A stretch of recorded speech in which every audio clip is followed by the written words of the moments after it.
Dando continuidad al screencast que explicaba la teoría de cómo funciona el intercambio de mensajes para aplicaciones colaborativas, vamos a ver la implementación en código del juego del gato para dos dispositivos móviles. Este ejemplo es un poco más complejo y obviamente ocupa más clases que los ejemplos anteriores. Sin embargo, no voy a dar muchos detalles de la implementación del engine o de la interfaz gráfica, ya que, bueno, lo pueden revisar en código, tampoco es algo muy complejo. Me voy a centrar en los detalles que tienen que ver con la implementación y el uso del SEA Mobile Framework para el intercambio de mensajes colaborativos. En este caso, vamos a analizar primero los paquetes. Tenemos un paquete que se llama Midlet, tenemos un paquete que se llama Main, GUI, Engine y Bluetooth. El primer paquete que tenemos aquí también se llama REST, y aquí lo único que tenemos son pues, los recursos gráficos, la hoja de papel que aparece en el fondo de la aplicación y pues el cursor que vamos a utilizar. El Midlet, si revisan, es un Midlet muy sencillo, no hace absolutamente nada más que crear la instancia de la clase MainThread, y lo principal, y pasarle como referencia todo el Midlet. Y bueno, pues invocar al método start de este thread principal. No tiene nada de complejo el Midlet, y bueno, pues los hemos separado en paquetes, principalmente para mantener orden. La siguiente clase que vamos a revisar es la clase MainThread. Esta es la clase principal, es la clase que controla todo el flujo de tareas dentro del juego. Todos los juegos tienen una clase que se encarga de cargar menús, de cargar recursos, de en este caso habilitar las conexiones por Bluetooth y además decidir en qué momento se hace el cambio de una pantalla u otra. Esta clase, por tanto, pues es la que crea todos los objetos necesarios para el juego.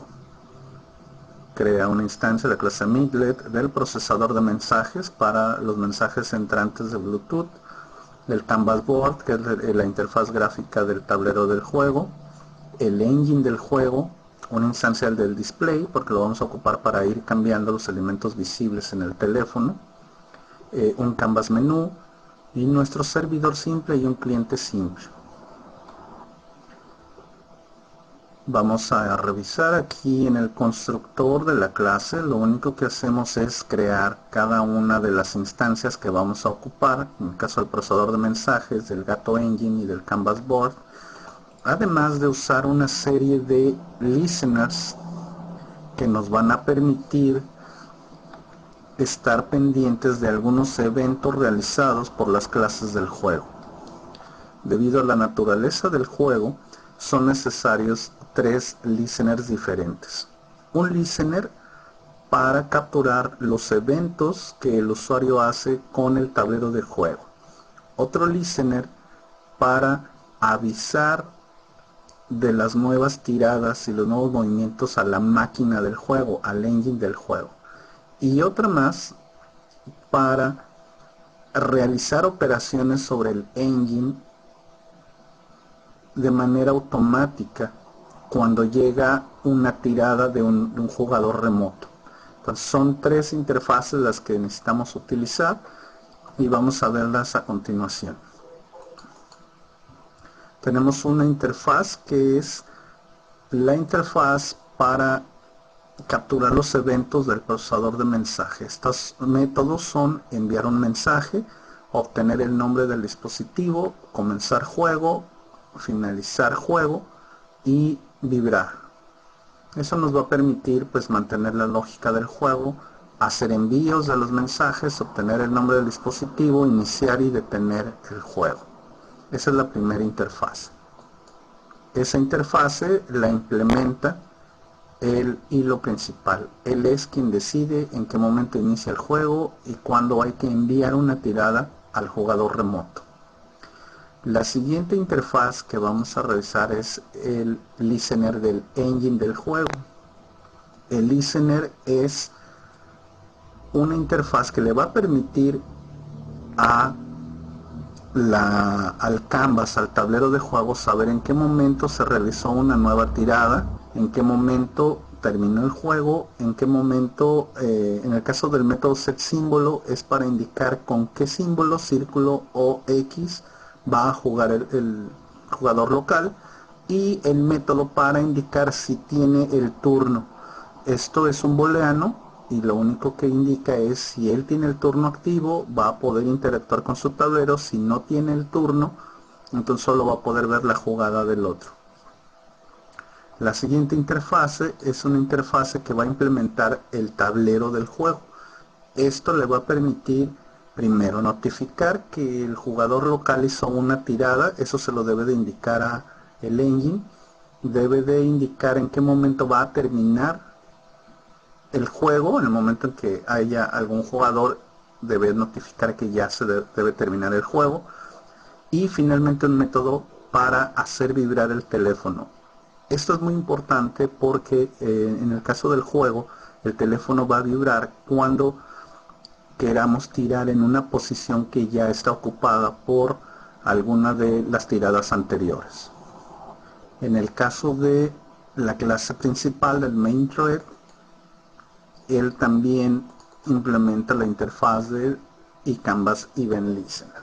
Eso significa que esta clase estará pendiente de los eventos que sucedan cuando se seleccione alguna de las opciones del menú. Eso lo habíamos visto ya en ejercicios anteriores. Entonces, bueno, en este caso, tres interfaces: una para controlar el procesador de mensajes. Los mensajes que van llegando por Bluetooth deben de ser notificados al engine.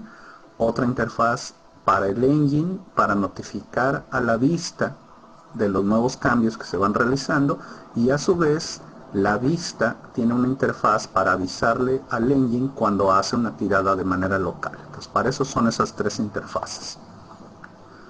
Ahora, también lo que hacemos en esta misma clase, que es la clase que va a controlar todo el juego, es crear un menú. Al inicio va a aparecer un menú con las opciones de crear una partida, que sería el equivalente a jugar como servidor. Unirse a partida sería el equivalente a unirse como cliente, y la opción de salir. Y bueno, aquí tenemos ya los colores, y lo que hacemos es desplegar como primer elemento en la interfaz del teléfono este menú. ¿Qué va a hacer esta clase cuando alguien seleccione una opción del menú? Pues aquí se va a notificar por medio de un Canvas Event. Y bueno, aquí si decide crear una partida, entonces lo que hacemos es colocar visible el Canvas Board, es decir, el tablero del juego, y ponemos en verdadero la variable isServer. Esto le va a permitir a la clase saber que ella es el servidor del juego. Una vez establecida la comunicación, ya la función de servidor o cliente no tiene mucho sentido. Pero inicialmente es importante saber si es servidor o cliente cuando envía el mensaje, cuando termina el juego, y a su vez porque el servidor es el responsable de asignar el primer turno al jugador que va a comenzar el juego. Más adelante vamos a ver que hay una rutina para generar aleatoriamente a quién le toca tirar primero, independientemente del símbolo que tenga asociado. Es decir, no siempre van a empezar las X y no siempre van a empezar los círculos. Va a ser algo aleatorio. Asignamos entonces al gato engine el turno de falso. Inicialmente, mientras se establece la comunicación Bluetooth, cualquiera de las dos interfaces, cliente o servidor, no tiene el turno, es decir, no puede responder a ninguna de las acciones del usuario hasta que se haya establecido la comunicación Bluetooth y se haya decidido quién va a comenzar a jugar. Aquí en el caso del servidor, para fines del ejemplo, el servidor siempre va a tener el símbolo de círculos. Entonces, eso no va a cambiar. El servidor siempre va a utilizar el símbolo de círculos y el cliente siempre va a utilizar el símbolo de las X. Lo que va a cambiar es quién empieza primero. Y bueno, creamos nuestro servidor aquí utilizando la clase BetaSymbolServer del SEA Mobile Framework, y